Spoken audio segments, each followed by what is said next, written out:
Hey coders, welcome to Coding Coding with NJ. If this is the first video on my channel that you are watching, let me tell you what's going on. So basically this is the 9th video in the series where we are learning Laravel by way of implementing a full stack web application, an e-commerce web application, where our front end and back end both are in Laravel. And to make it implemented completely in Laravel, we are also going to learn about a technology called Livewire, which basically replaces all the JavaScript with Laravel type syntax. So from front end to back end, everything will be in the Laravel. So far we have done a lot of things. So if you haven't watched those videos, I highly recommend you to go and watch those videos first. But let me give you a quick overview. Basically we have completely covered everything about category management, and now we have moved on to product management. And in the last video we created the product migration as well as all the HTTP REST API requests associated with any resource. However, some details were missing in the previous video that we will try to cover in this video. For example, to begin with, let's start with when we click on this category management, we are seeing all the categories. So basically the index view associated with the categories, which lists all the categories that are currently present in the categories table. But when we click on the product management, nothing happens because we haven't associated the route name which will take us to the index page associated with the products resource. So the first thing that we are going to do is that. Then the main thing that we'll be focusing on in this video will be all about uploading and manipulating images using Laravel. So let's start with associating a link with this product management. Now since this product management are defined in the file named layout.blade.php, so let's go and open that file. So let's open layout.blade.php. Okay, now this is the product management link, the encodec, but the href is missing. So basically what we are going to do is that we are going to copy this part and paste it over here. Now the first route, which was associated with the category management, it is taking us to a route which is named category.index. But for the product management, we are going to replace this category with the product.index, because that's the name that we have given to the route which will take us to the index page. Okay, now let's test it out. Refresh product management. Now we got redirected to the index page associated with the products resource. So currently we have two products. If we want to view rest of the details associated with this product, P1 or P2, we can click on the view button associated with those products. If you want to make any changes to the product, click on edit page, and if you want to delete this project, click on delete page. Now that's out of the way. Now we are ready to start working on image manipulation in Laravel. But before we do that, let me grab your attention to one tiny kind of mistake that I encountered in the last video. Okay, so this is the form for adding a new product. So the thing is this, the way we have defined the schema or the migration for this new products table, this price and quantity, they both are nullable and they have associated default value with them as well.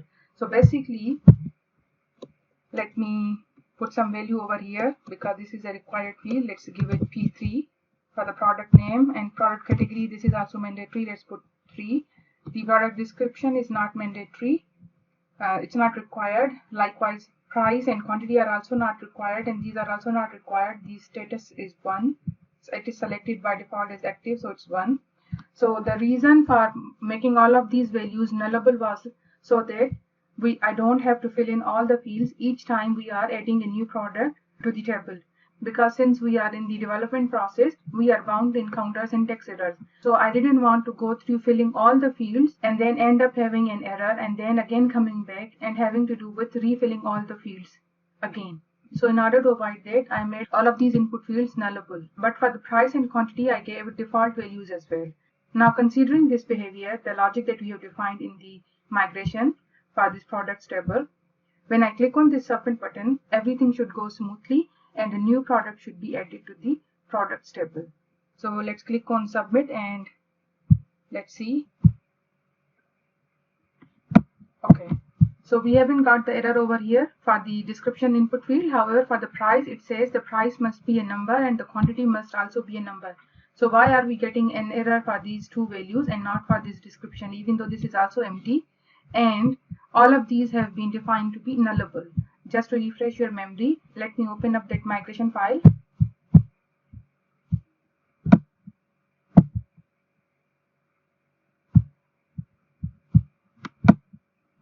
Okay, so as you can see, this description is nullable, price is also nullable and default value, quantity is also nullable and has default value.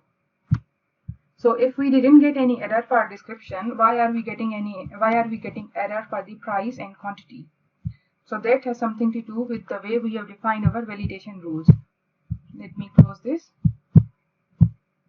Okay, so these are the validation rules.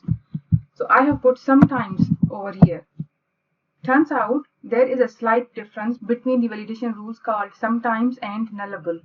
When we leave any input fields empty, Laravel assigns all of those input fields null values. By the way, this behavior doesn't apply to any input field whose type is file, this one. So we are not talking about this particular input field because this input field is of type. We are talking about the rest of the input fields. Since we didn't provide any value, we left them empty, so Laravel automatically converted them into null values because they are present on the form. So these input fields are present on the form, but they are empty, so Laravel automatically converted them into null values. Now when they arrived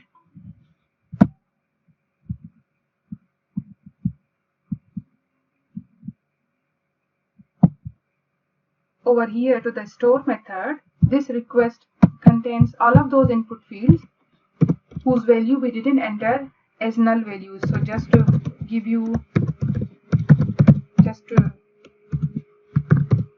a proof, let me dive up this request that we are receiving and see what we are getting. Okay, one more time, let's submit it. So this is whole request object of type illuminate HTTP request. It contains many attributes, but we are interested in this request attribute. Now this contains an array of parameter which has 7 elements. So the first one is underscore token. This is the CSRF token that we have inserted in every form. So that CSRF token generates this token. Then name field, the value is P3, category ID value is 3, description is present and its value is null. Price is also present, value is null. Quantity is also present, value is null. Status, value 1. Now if you notice, you don't see any input field with the name image because image is input field of type file, so it's present separately over here in this one, files. So now since we didn't upload any file, so the parameters over here is an empty array. However, had we uploaded any file, we would have been able to see all the information related to that uploaded file over here. Okay, so this confirms that Laravel treats input field of type file differently than the rest of the input fields.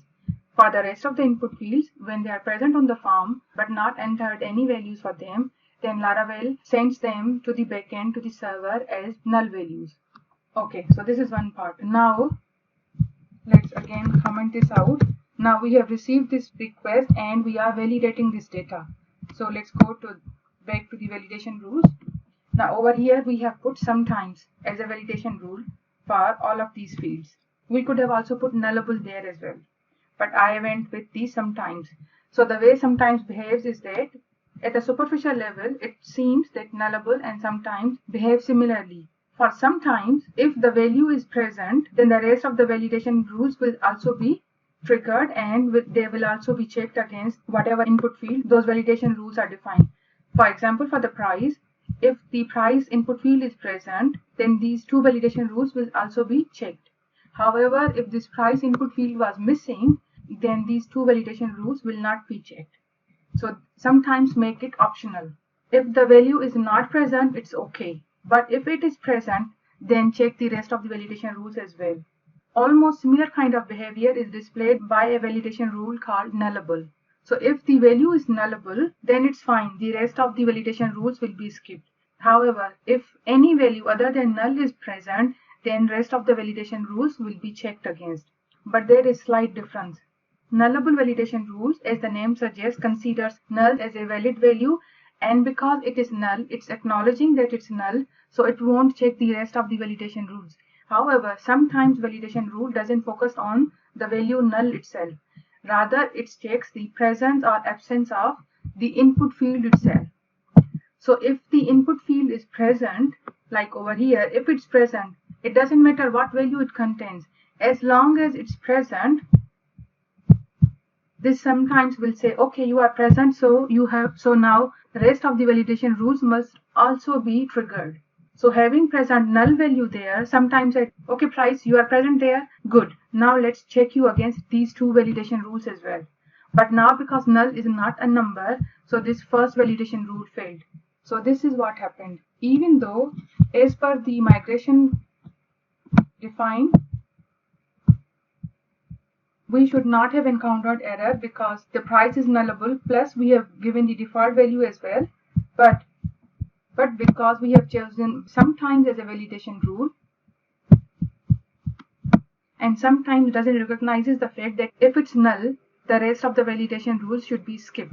The sometimes only checks whether the input field itself is present or not its value. So we have to make slight change over here. So we have to replace this sometimes with nullable. So description, sometimes, and quantity. For all of them, let's replace it with nullable. For the image, we are keeping it sometimes because it's a file. So Laravel treats such type of input fields differently. So we are keeping it same sometimes. However, for the status, let's make it required. Because in any case, this status will always be given a certain value. So that's why we are replacing sometimes with required as well. In any case, neither this nor the sometimes would have caused any problems for us because it is present.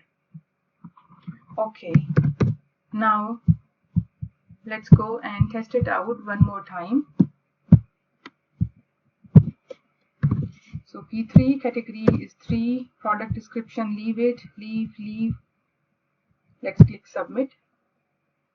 Okay.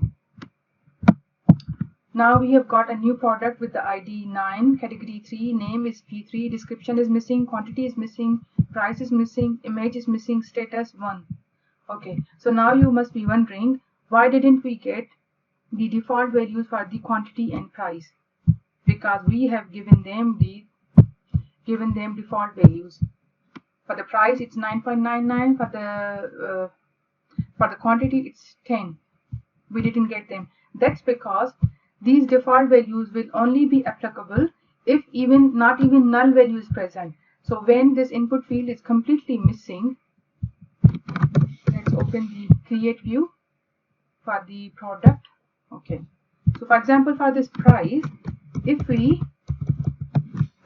completely comment this out and we don't have any input field associated with the price, only in that case, let's go back, refresh and add one more product. Okay, so now the price is missing. Now let's fill in P4 category, let's make it 3, description skipped, quantity skipped, image, and okay. Now since the price input field is missing altogether, now if we submit the form, we will get new product added to it with a default value for the price, not for the quantity. Okay, so now we have got this product P4, its price is 9.99, which is the default value. However, quantity is still missing. So this default value will only be applicable when there is no input field named price in the HTTP request at all. If it's present, even if it's null, then null will be assigned rather than the default value. So that's why we are getting this behavior. We can fix this behavior, but that is going to be an advanced topic. So maybe once we have covered all the basic functionality and we have a full-fledged website working, both front-end and back-end, maybe we will revisit this and fix this behavior such that even when the values are null, we still get the default values associated with those input fields assigned to these columns. Okay. Now we are ready to start working on the image manipulation. So the first thing that we are going to do is that we are going to define some more validation rules associated with the image manipulation. So let's go to the products table. Let's close this one. So Okay, so this is product controller. Let me uncomment this because we do need it. Okay, now let's close it, save. Okay, this is product controller. Now these are the validation rules. For the image, after some time, let's attach another validation rule, which is the contents of this input field should be a file and it should be an image, and let's make it the maximum value for this should be 5000 kilobytes, that is roughly around 5 megabytes. So any image whose value is greater than 5 megabytes will fail this validation rule and will not be able to be uploaded. Okay, now let's go up to the store method again. Where is it? Okay, let's comment this, uncomment it. Now let's try to add another product.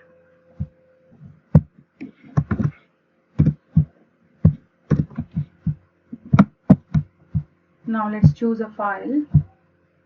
Let's select this first one. Okay, so now we have selected a file. Now let's click on submit. So this is our request object. Now let's check this file's attribute. Now this parameter contains an array with one element, which is an image, and the value associated with this is an object of type uploaded file. Now this uploaded file has lots of properties. For example, this is the original name. MIME type is image JPEG.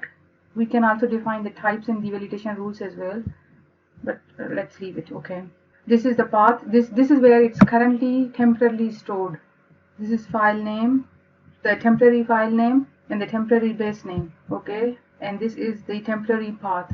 Extension is TMP. So these are different properties which are associated with this uploaded file, an object of type uploaded file. Okay, now again let's go back to the product controller and let's go back to the store method. Okay, let's comment this one again, and once we have saved this product in the database table, we are returned that row that we have stored in this product variable that eventually we are sending to our view. But now before sending it, let's see what's present in this product table, sorry, product row, or the product model that has been stored in the database. So let's refresh it. Let's add new product, P5, category, let's make it 2, leave the description empty, price empty, quantity for the image. Let's select this image again, open. Now submit. So this is what we have got. We have got this product named P5 with the category 2. The ID that has been assigned to it is 11, and this is what has been stored in the column named image. So in that image column, the temporary absolute path that was assigned to this image where the file has been currently uploaded, that temporary path has been assigned and stored in this image column. Let's go and check in the database. Refresh. This is categories. Okay, products. Okay, this is P5 and this is what is stored in that image. So this is temporary file. Even this extension is temp. So that means this file is stored temporarily. It's going to disappear from that location very soon. So obviously we need to fix that problem. However, you can already appreciate that you didn't need to do anything to extract that path from the object of type uploaded file and store it manually over here. You did not do anything at all. It just happened on its own simply because Laravel has already taken care of that aspect. Okay, so that part is clear. So if we have uploaded any file, the temporary location of that image or that file is going to be automatically inserted into this image column. Okay, now we have to fix this. The file or the image which has been temporarily stored at some location, we have to take it from that temporary location and store it permanently on our storage, which is associated with our project that we are currently building.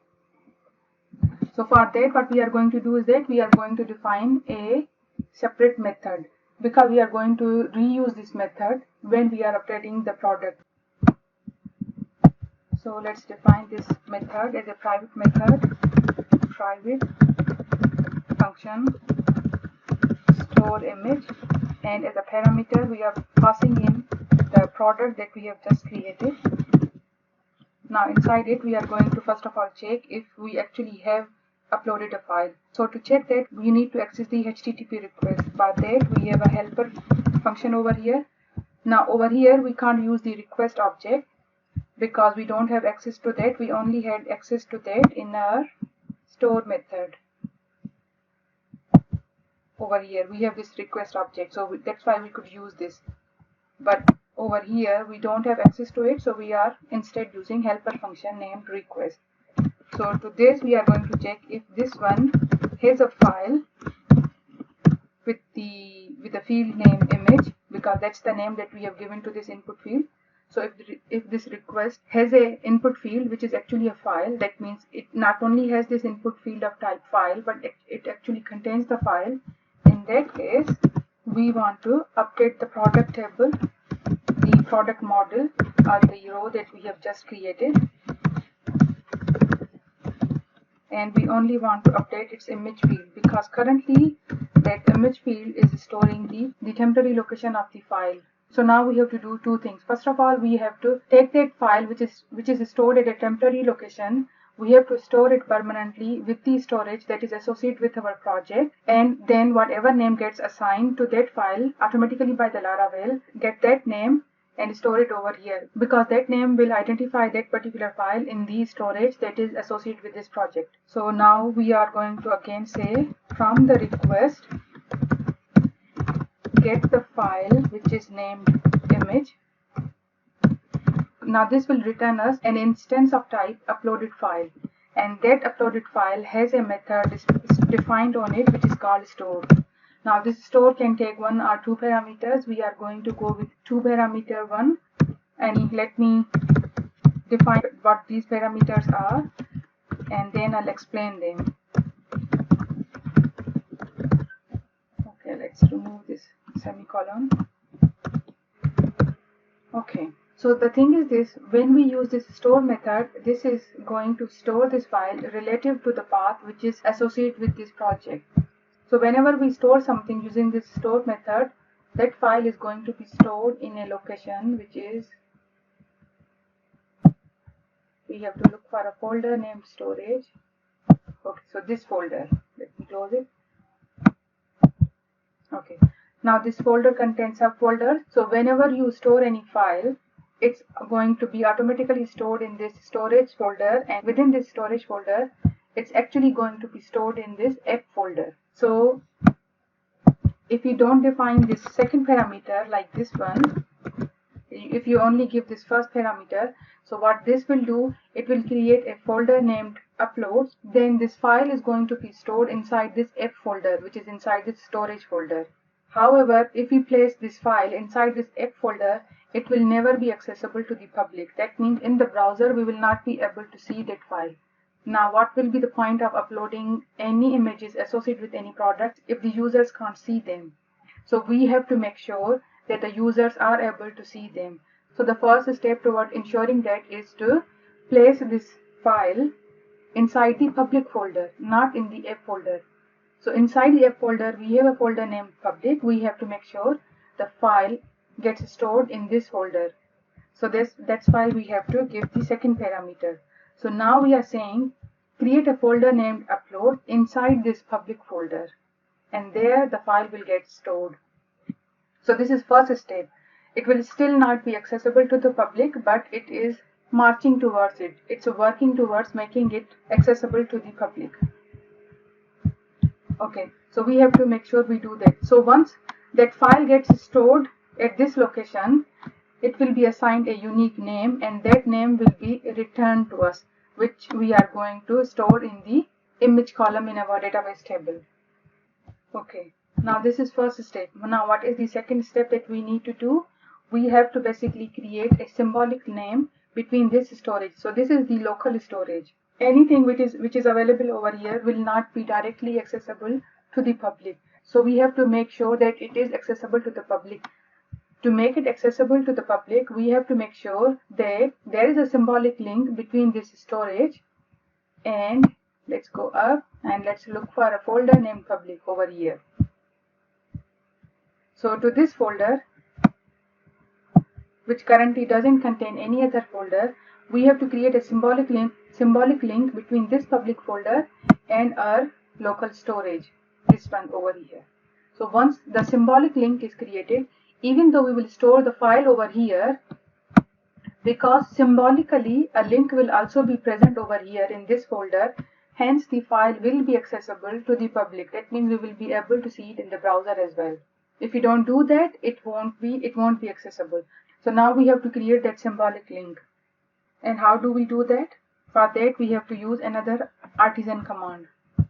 So the command is php artisan storage and link. So we are saying that create a symbolic link for the local storage. Let's hit enter. So the link has been connected. So now we will have a folder named storage inside the public folder. Okay, so this is our folder and we have folder named storage over here. Now currently this is empty because we haven't yet saved any image. So let's get to it. Let's go to the stored method and okay. Now comment this and let's call this method this store image, and let's pass the product. Okay. Now let's go back and create a new product. So let's make it P6. Product is category, let's make it 13. Description, leave rest empty. Let's select a file. Open. Okay, and submit.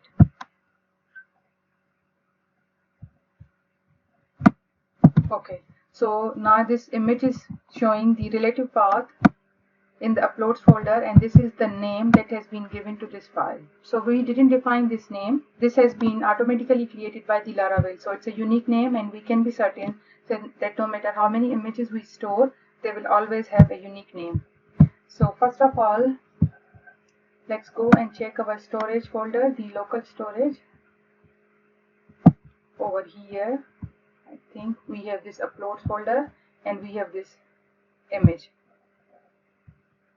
Okay, now let's go and check, do we have same symbolic link in our public folder?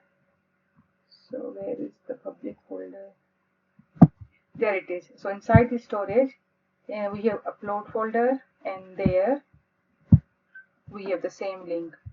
Okay, so we have successfully stored an image which has been successfully associated with the relevant product as well. Okay, now all we need to do is that we have to go to the show method for this product. Let's close this create and layout. Show.play.php associated with the product. Let's open it, and over here we have to define the logic that if we have an image associated with the images folder with the product, then we should be able to display that image in the browser as well. Let's find a place where we can display this image. So we are going to look for a over here. So before this image,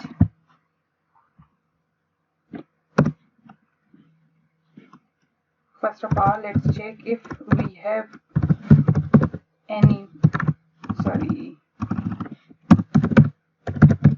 image is stored with this product.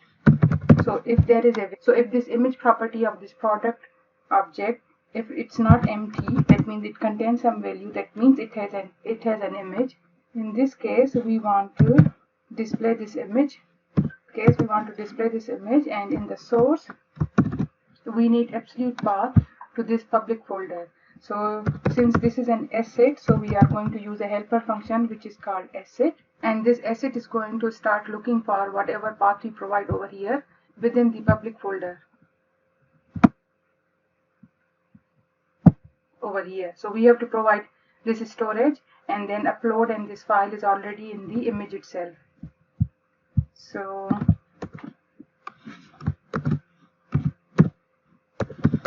storage / then dot for the concatenation, and then product image. Okay, where is and if. Okay, now let's go and have a look. Okay, we can see this image, but where are these curly brackets coming from? Okay, yeah, they are not part of the if directive.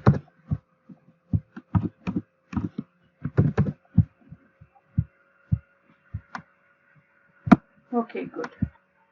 Now we need to remove this part because we have image to display. Okay. So let's comment this out. Okay, good.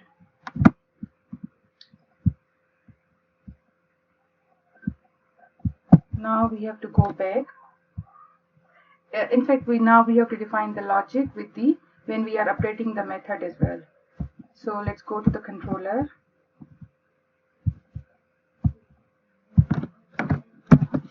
Let's copy this and let's go down to this update method and paste this over here as well. Okay, save. Now let's view this one, the first one, and since it doesn't have any image, so let's edit it. Let's keep the information same. Let's choose a file and let's select an image.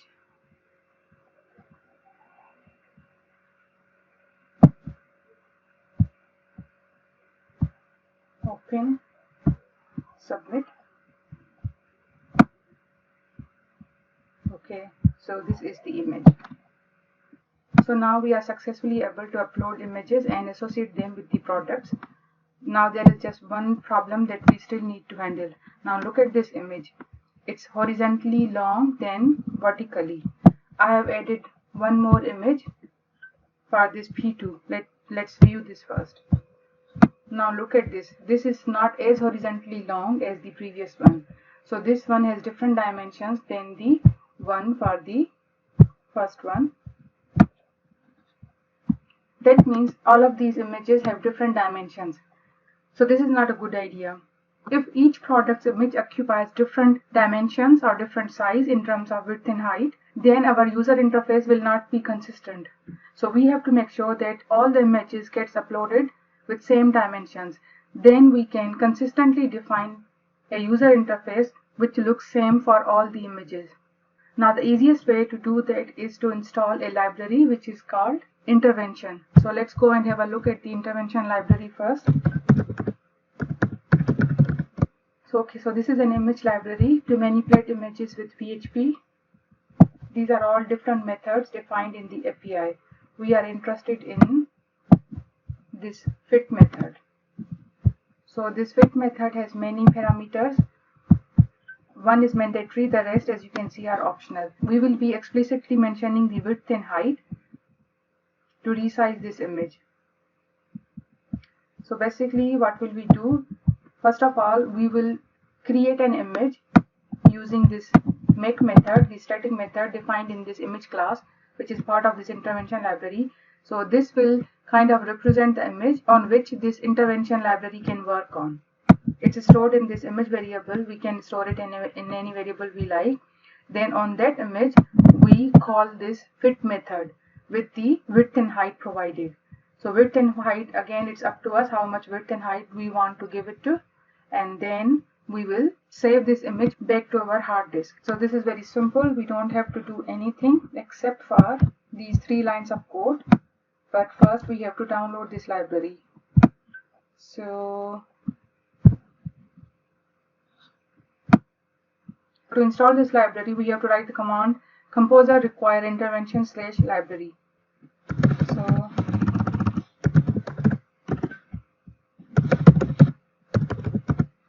browser require intervention / image.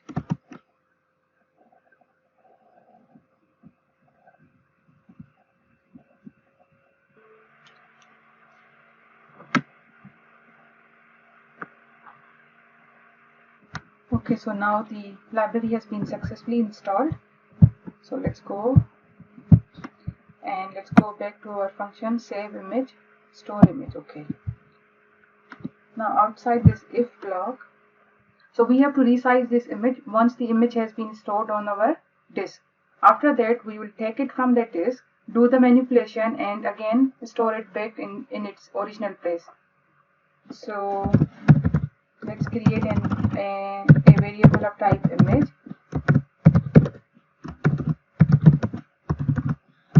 Now import the class. So we have to import this facade class. These are two intervention image packages, but this one has facade in it, so let's click on this one. Okay.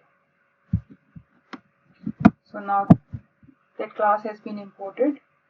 To this we have to provide the path. Now since the path starts from the public directory, for that we have a method called public path. So this public path says go to the public folder, and there we have a folder named storage / then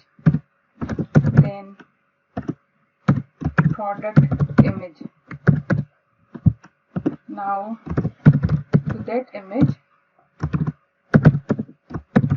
chain a method called fit. Over here we have to define the dimensions, so let's make it 350 by 350, or shall we make it 400? Okay, 400 by 400, and then chain the save method to it. So over here we are taking the method from this path, resizing it, and then saving it back to its original place. Okay.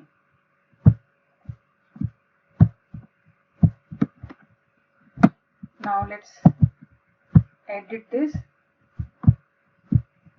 Choose a file. Let's choose this file.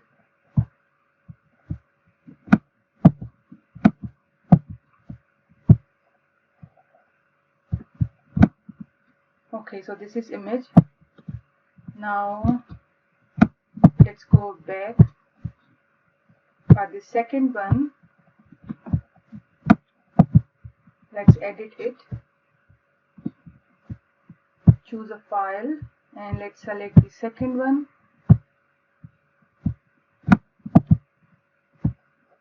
Save. Okay, now notice it has the same dimensions as well.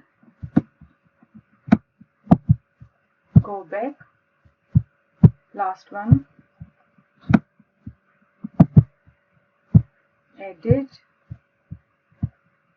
Choose a file. Let's select this one.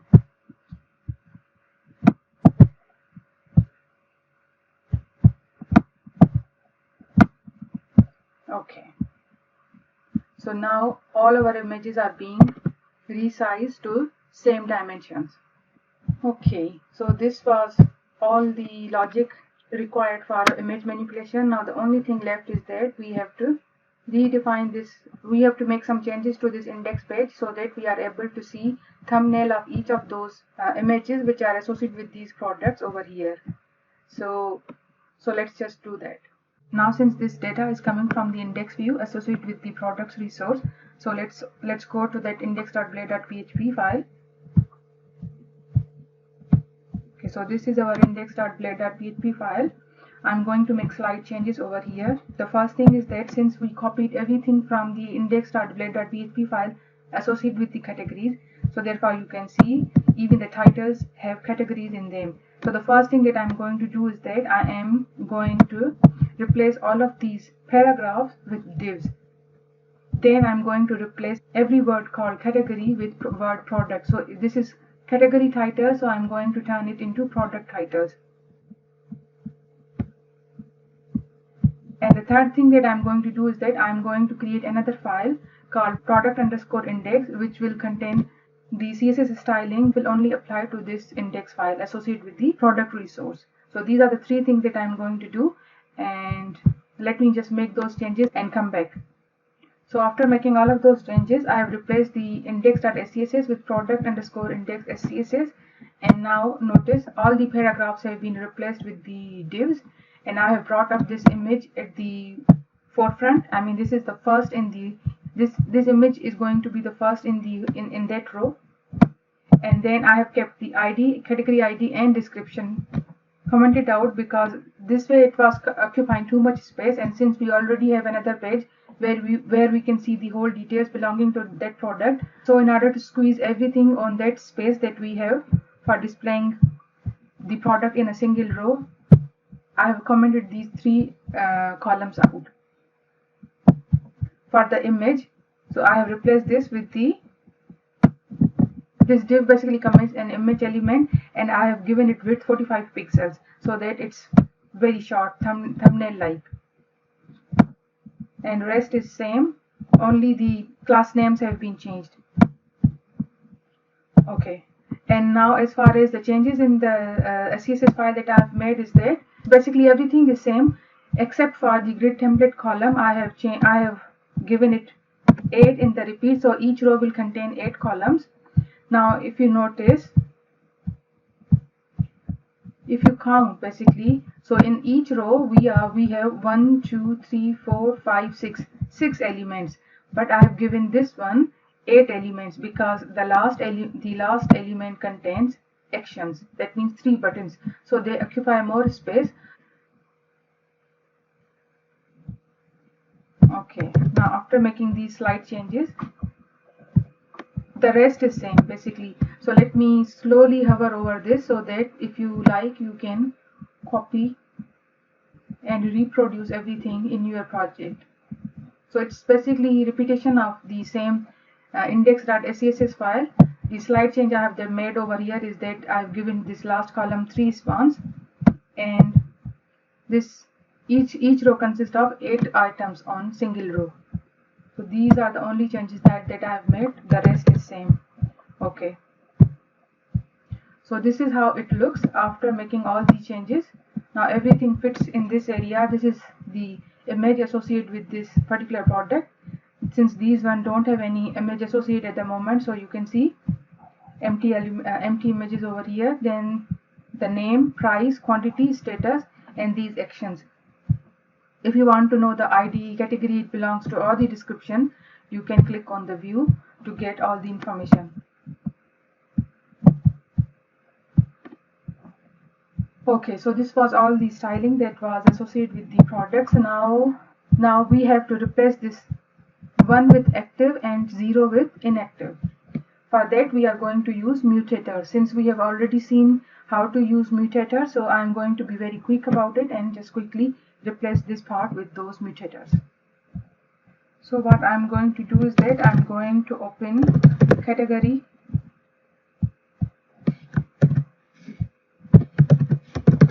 model, and over here we have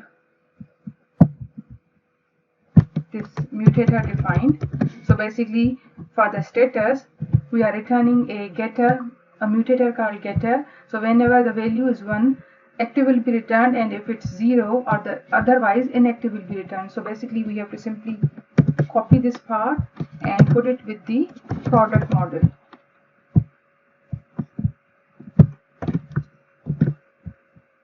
So we have to now import this class.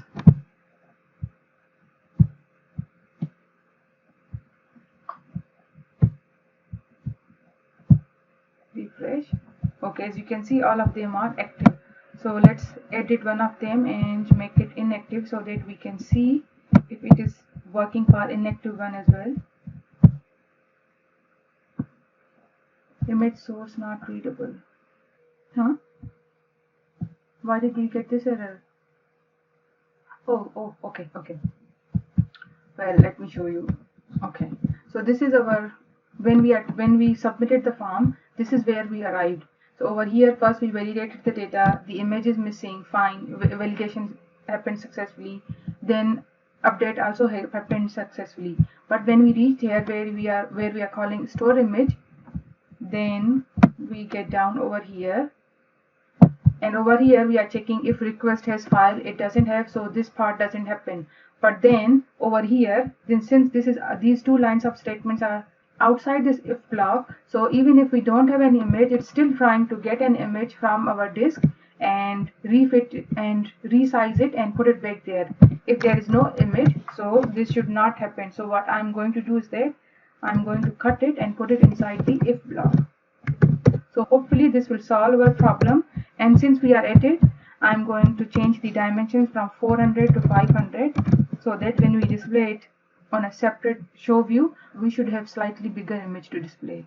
Okay, but these dimensions will only affect the new images that we will upload. The previously uploaded all images are 400 by 400.